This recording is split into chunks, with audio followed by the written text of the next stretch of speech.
Bienvenue une fois de plus sur notre chaîne d'information en temps réel Africa News.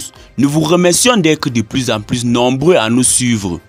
Si vous êtes nouveau, abonnez-vous aussi et activez la cloche de notification pour ne plus manquer nos prochaines publications. On commence. Alassane Ouattara, chronique d'un mercenariat d'État.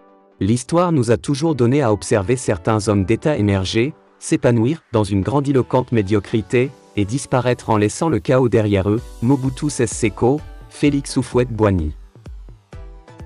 Et malheureusement l'histoire n'accomplit pas toujours ce rôle de conseil aux hommes du futur.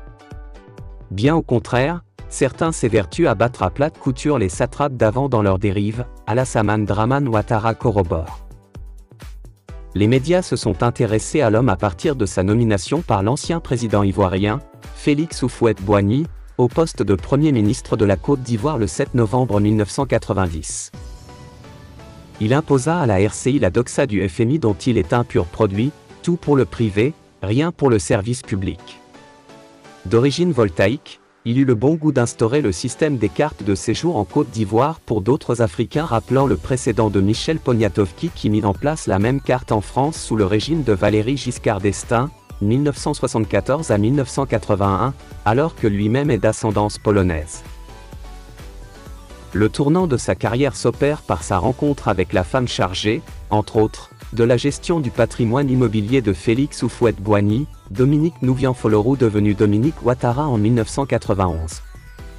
La fortune de la dame est à la mesure de son ambition et celle de son époux pour s'emparer du pouvoir en Côte d'Ivoire. Le journal français Capital parlait ainsi d'elle le 26 mai 2011.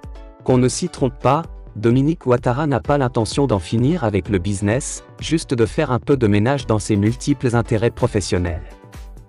Cette Française de 57 ans, qui déjeune régulièrement au Plaza Athénée, à Paris, entend notamment continuer à superviser son groupe d'agences immobilières AICI International, qui emploie plus de 250 personnes à Paris, Cannes, Abidjan, Libreville et Ouagadougou.